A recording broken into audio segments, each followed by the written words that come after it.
Welcome back. It's time for another episode of WVU Marketing Communications Today, live from the campus of West Virginia University. WVU Marketing Communications Today is a syndicated show. It sits squarely at the intersection of data-driven decision-making and marketing practice. From one of the faculty members at the Masters of Science DMC program, it's Matt Cummings. Tell us all about it. Hey, Matt. Hi, Paul. Thank you. And thank you all for tuning in today. This series is certainly growing in popularity, and we appreciate your continued interest in WVU Marketing Communications Today, and especially today's data-related topic, treat data like a team member. I'm excited about this week's episode because here today to share insights with us is Leo Morejon, an award-winning marketer, sales leader, and podcaster, and a Guinness Book of World Record holder. More on that in just a bit. Leo began his career as a marketer who pioneered real-time marketing and as a sales leader at leading SaaS tech companies. His work includes the world-famous Oreo Super Bowl blackout tweet. Some call that the marketing Super Bowl winning strategy, and he's holder of the first Guinness Book of World Records in social media. And over his career, he's used data-driven marketing communications to drive millions in sales across top companies such as Mondelez and the Estee Lauder companies. Today, Leo combines his marketing expertise and sales knowledge to support both marketers and salespeople in reaching their potential via consulting, his blog, buildandinspire.com, and his sales consultancy, I love this name, dogandpony.io. It's my pleasure to welcome Leo to the show. Hi, Leo. Hey, Matthew. How are you? It's an honor to be here. Well, thanks for taking the time today. So I have to start out by asking about the Oreo blackout tweet. You know, it's one that's often cited in my graduate class by students as an example of a brand empowering its marketing team and agency to really act quickly and take advantage of an opportunity. So tell us how that happened. You know, what did that process look like, and how did your 360i and Oreo brand team get together and really get that thing out in minutes? Oh, man. It was such a magical moment, but really, I always like to tell everyone it started over 100 years ago. It was 100 years in the making. Right. Around that time, Oreo was just turning 100. So we had so many different activities that were going on and so many different campaigns, like the Guinness World Record that you mentioned, or even the Daily Twist, which was 100 years of real-time culture jacking, where we had literally a newsroom. We get it in the morning, we look at what's happening in the news, and by the end of the day, we work with the clients, different agencies, different partners, and said, what is going to resonate the most today? And let's get it out as fast as we possibly could. So you're not planning years in advance. You're talking about you're meeting in the morning and you're saying, here's what's going on and how do we take advantage of it, huh? You got it. So I always say it came down to practice, hard work, and last but not least, really loving the brand. Till this day, I could still talk about Oreo cookies for hours. The first one was sold in Hoboken, New Jersey. It was sold in tins. It was baked in New York, right? We say Oreo cookies. We don't say Oreos because it degrades the trademark. Like, right. Things like that are really the foundational elements that allow us to do that. So take us to that Super Bowl day, and you're together, I assume, with the Oreo brand team, and what happens? So basically, we're there for a totally different campaign that completely gets overshadowed, but I absolutely love it too. So basically, if you wanted to have someone sculpt something for you in Oreo cream, you just Instagram the photo, and a real artist would sculpt it, which was amazing. We set up the newsroom just in case anybody said anything related to that program, or, if something did happen. And we're there tweeting, we're going through all the different posts that are being created from the cream and all that, and all of a sudden, the lights go out. And I mean this, it was magic. Like, we all just looked around at each other, and we're like, yep, because we're just ready, right? We had the 100 days of posting and real-time culture jacking. We had the Guinness World Record. We knew what to do. We were ready. So we all just looked at each other, and it was just basically like no one said anything. It was just like nodding heads and saying, yeah, okay, yeah. Just, I don't even know if words came out, to be honest. It was just, that's how I remember it. It was just like we just knew what to do. We were that ready. And it happened, and it was magic, and really it changed the industry in real-time marketing and brought that to the fore. Yes, it changed the industry. It changed my life. It changed the life of all the wonderful people that worked on it, all the talented people that worked on it. There were lots of people that worked on that, so I can't take credit for that solely. It was really just hundreds of people that even came before me. It really made an impact, and I've been fortunate to be part of a lot of really amazing campaigns after that as well because of that. And yeah, real-time marketing is a thing. I was just in Chattanooga, Tennessee for the Real-Time Marketing Summit, and really was able to show off and talk a lot about that and see how the impact we made. It's just been magical, and I've been so fortunate. Awesome. Continues years later. So I want to shift gears and talk a little bit more about data here for the rest of the show. And when you and I started chatting about today's podcast, you kept mentioning the word relationship and a relationship that marketers need to have with data. Ideally, what should that relationship look like? Really, just like any other team member. Consider data as any other team member that you have in your organization. And the reason I go back to relationships and humans and team members is because really behind every business, behind every marketing campaign, behind any brand, behind anything, really, they're humans, right? So I was thinking there's a lot of data out there. How can we make sure that we focus on making it human-based from the very beginning, so then the output is based on humans as well? So it's really focused on 7 key elements: respect, mentorship or education, challenging, listening, promoting, sharing, and last but not least, firing. Same kind of elements that you would interact with your team is how you should look at data. Right. A lot of leadership lessons in there in managing people and working with people. I think we need to unpack some of these, or actually let's unpack all of these, if you don't mind, in explaining. Let's start with respect. And can you talk a little bit more about how marketers need to respect that team member in data? Of course. So respect, the first thing people think about when it comes to respect is caring for it and making sure that it's important. But one important element of respecting the team member or your data is not hurting it, right? Making sure that it's growing, making sure that you're facilitating the growth of it, making sure that you're there so that it's getting better. So it's not just, I have this data and this is what we're using for the rest of the world. Excuse me, for the rest of the campaign or the rest of the brand project. It's really making sure that we're taking care of the data and feeding the right information in, so we're getting the right information out. Sure. The other one you mentioned, mentoring or mentorship and educating. Can you expand on that one? Yeah, and one of these, the Columbia gets the other kind of. So basically making sure that we're adding and growing that data set, right? Because just because we start with, let's say, Facebook Insights, Facebook is always going to be adding new data. We want to make sure that if it's the right data, we add it.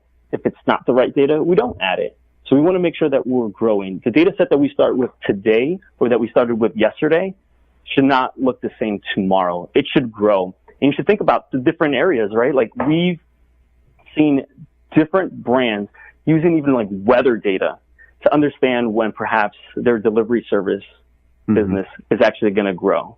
So that's what I mean by mentoring and educating. Like, what else can we add to this? And things that are unconventional. Like I mentioned, that's a real example. I even know brands that work in the pharmaceutical industry that listen using social media listening tools to see when people are going to say they're coughing or that they're not feeling well, right? So that they actually know faster than the government know when people are getting sick because of Twitter.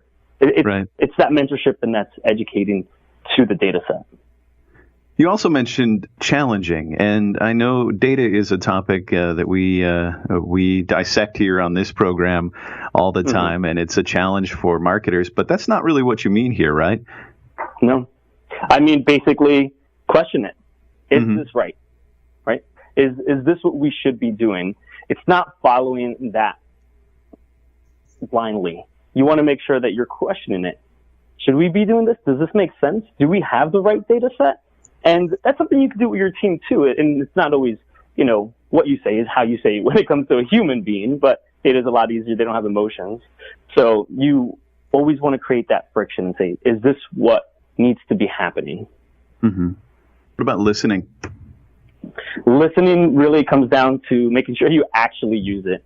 I always talk about things like confirmation bias and other things like that. And a lot of times people will have data, pay millions of dollars for their tools, get the best data scientists, and then just say, you know what? We're not going to use it now. And it's also based on time and resources. But if you invested that much, listen to it. Mm-hmm. It sounds obvious, but you see it more often than you would imagine. Now, this one really jumped out at me, promoting. Mm-hmm. So promoting, we can kind of combine it even with sharing, making sure that you're sharing information with the rest of the teams. And that could be marketing, sharing it with PR, sharing it with corporate comms, or sharing it with the product development team and vice versa. A lot of times I see information being siloed and I'm like, wait, if sales has this information, marketing would absolutely love this. And especially sales and marketing, right? Like they should be sharing information every single day. In fact, I think a lot of the information that's being developed and being used should actually come from both teams as just one piece of data. So it's really making sure that it's important, and it becomes ever so more important within the organization or within the team. So one definitely informs the other. What about firing? You took promoting and sharing together there, but firing, that's an interesting one. Yeah, knowing when to ignore it too, and when that data set is incorrect. And that is sometimes hard to do. And it could be because of an investment. We invested so much in gathering this data. We need to use it. That's bad business. Mm-hmm. Right? You collected the information. It was bad. If you realize it's bad, move on. So it's almost like when it comes to human, even like hire slow, fire fast. You learn from your mistakes and move forward. Right. And a lot of people don't do that. So of these keys to that relationship, what are the top two that you feel marketers and others struggle with the most? And how can we improve in those areas? Sure. Definitely it has to be listening and firing. And because of two human fallacies that every human being has. One is confirmation bias, which is the tendency to interpret new evidence as confirmation of one's existing beliefs, right? So I'm always looking for something that proves what I believe. If I believe that open workspaces are the best, I'm only going to look for articles, and I'm only going to look for data that shows workspaces are the best, right? Right. And we do that in life, right? Like if I say pizza is the best food in the world, I'm always going to be like, this is why, right? I come from a PR background, so I made it a career out of that. Yeah, that's true. And then this confirming evidence, right, which is the evidence that refutes one's beliefs. So it's almost the opposite of it. It's like, just, you can't ignore it. You got to look for this. And what marketers need to do, and this is just going back to human relationships, we'll always have this as humans. It's recognizing it and doing something about it. Saying, wow, you know what? Let's look for something else. Back to even, I mentioned challenging. Like, all right, we have this, but is it right? Question it. And that's how you change. And I don't think anybody, like I mentioned, anybody will ever not do this. I do this all the time. It's about recognizing that you're doing it and then correcting action. That's great advice. Great advice for data, great advice for working with people as well. We are going to take a quick break now. We're going to come back and talk a little bit more about this relationship with data and why it's so important, and also how advances in technology may change that dynamic over time. So hang tight there, Leo, and we're going to be right back.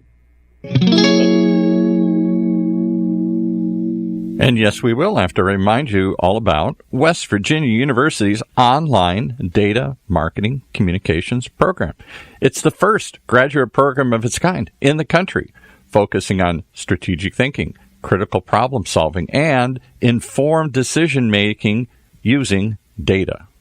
The data marketing communications program prepares you for your career by learning these innovative, important tactics and skills from award-winning faculty like our host here today.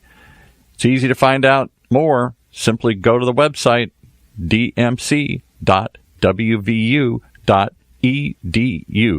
9 little letters that can change your life for data marketing communications at West Virginia University. dmc.wvu.edu.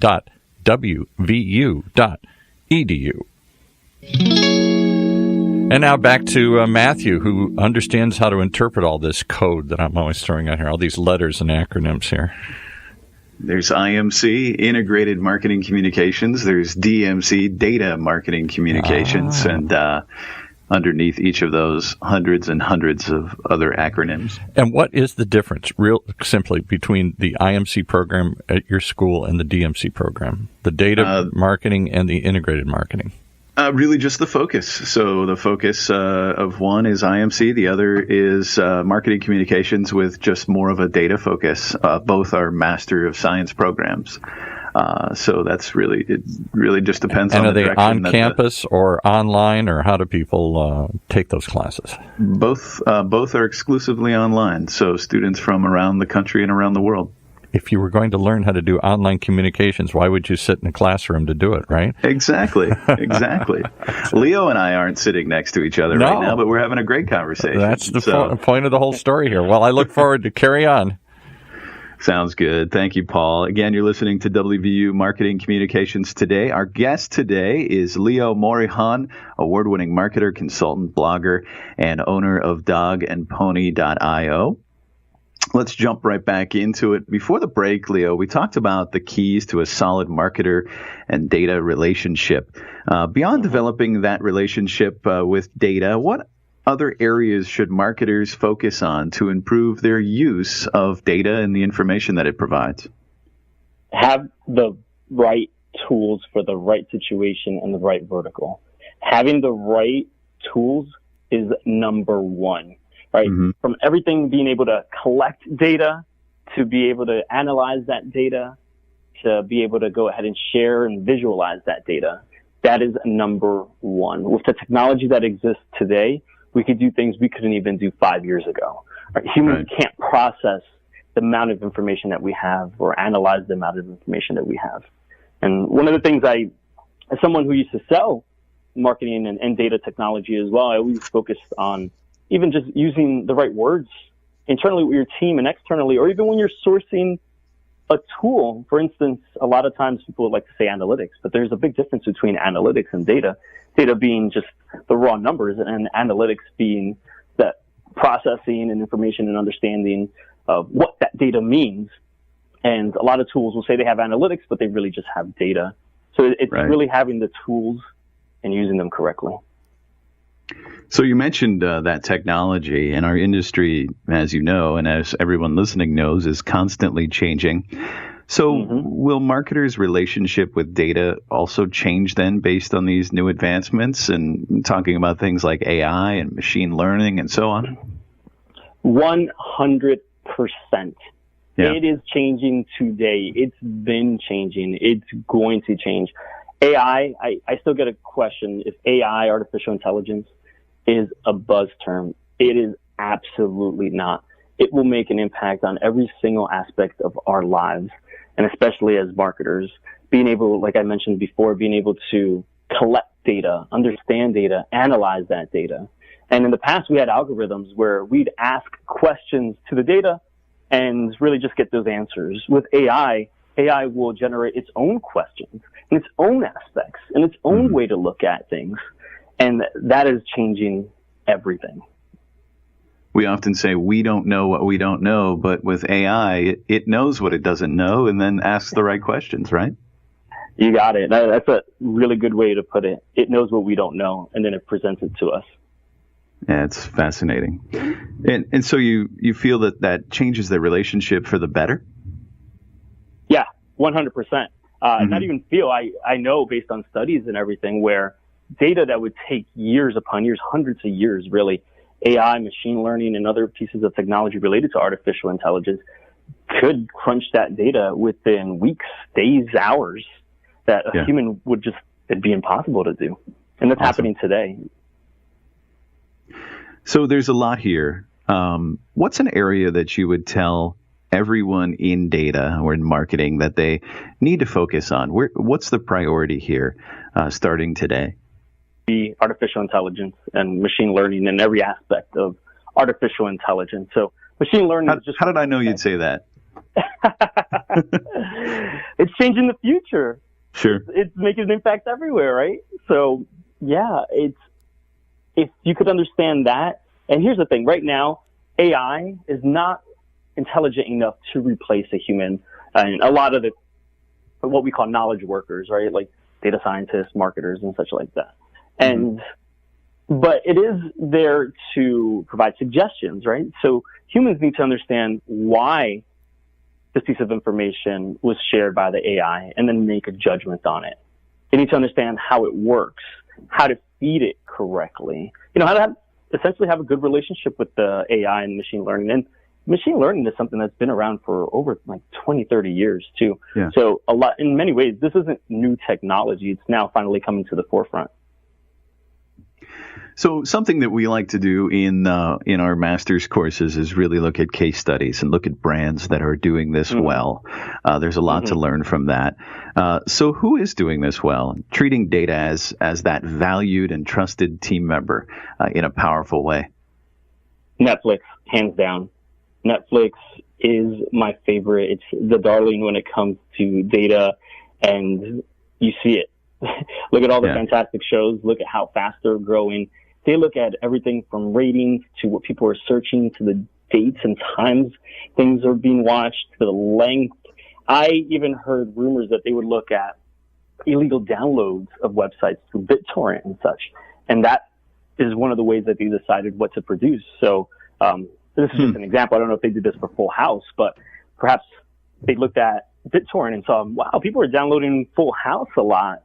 Let's go ahead and reboot that.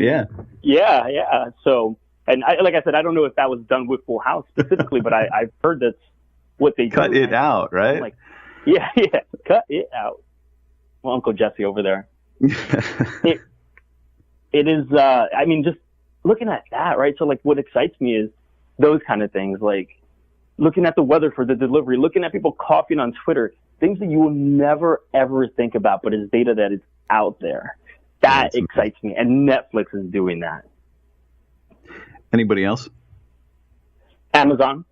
Yeah. It'd have to be Amazon. Yeah, everything from logistics. I mean, they've revolutionized the way logistics works to virtual assistants. I can't say her name because you'll hear her in the background talk to me, but right, or she'll order something. Yeah, exactly. Do you have your speakers up? Maybe I'll order something for you. Yeah, right. Just something funny. But they're revolutionizing everything. The data that they're collecting, the way that, similar to even Netflix, the recommendation engine. Like as soon as I was actually buying some new microphones for my podcast, and they're already like, hey, you also need this specific stand, and you also need these specific mic covers. And I'm like, all right, cool. This is fantastic. Where if it wasn't recommended to me, I would have just skipped them or not found them or not even thought about them. Sure. So the way that they're using data is just fantastic. And they know us better than we know ourselves. So marketing though is still a mix of an art and a science. And we focused a lot today on the data side. But often marketers find themselves trying to find that balance between data and analysis and also gut and instinct and heart. So what advice do you have for marketers who might be struggling with this or hearing different areas of emphasis from the leaders that they are, reporting to? Yeah, it's knowing your brand, knowing the vertical that you're in, knowing the exact environment that you're in. That is what will allow you to have the ability to make a gut decision. I've been in this situation before on Oreo where there was infographics that were going around and everyone was saying infographics are the best thing in the world. Everyone's posting them and they're doing really well. In fact, we looked at a lot of other brands and they were doing really well. But my team and I, because we worked on Oreo for 3 years, we're like, you know what? They are cool. When we see what's being produced, it's just not going to work for us. And we actually ended up going regardless because the data said it. Like, nope, the data around CPGs and other brands as infographics are fantastic. We spent Amazing. a lot of resources to make it happen, and it was probably one of our worst performing posts ever, relatively speaking to, data changes and metric changes and all that. But yeah, we went with our gut because I knew the brand, I knew the community, my team knew the brand and knew the community so well that we knew this is a time to ignore the data. Yeah. Last question, Leo. We've talked tools, terminology, what that relationship should look like. What do you like to read on this topic? Where should students or emerging professionals interested in this space go? Obviously, other than buildandinspire.com, of course, for thought leadership in this area. Definitely two of my favorite blogs are smartdatacollective.com. Okay. A lot of really good information. In fact, I think they have a really good infographic on what's happening with Netflix and how they're using it, all the big data, and then data economy as well. So it's data economy without the E.com. Two of the best resources, even inside bigdata.com. Actually, I think that's who has the Netflix infographic and how they're using data. And I've spent hours upon hours reading that and learning and applying that. Awesome. I'm going to go check that out. Anything else to add, Leo, before we wrap things up today? I think we are in the most exciting time when it comes to being analytics people, when it comes to being marketers. We should be absolutely excited to be living where we're living. I always show and talk about billboards or magazines and ask, how much data did we get there? What was the share rate and the engagement rate on a print ad on a billboard? So we should be excited. I'm inspired every single day. And anytime someone has a question that I think that I just get excited. It's just everyone should be excited. This was awesome. Great advice, great insights here, Leo. Thank you for spending some time with us today to share those. And thank you for listening. WVU Marketing Communications Today. From all of us here at West Virginia University, I hope you found today's episode as informative and exciting as I have. Until next time, take care. Thank you. You've been listening to another episode of WVU Marketing Communications Today. Brought to you from the good folks at West Virginia University and the Funnel Radio Network for at-work listeners like you.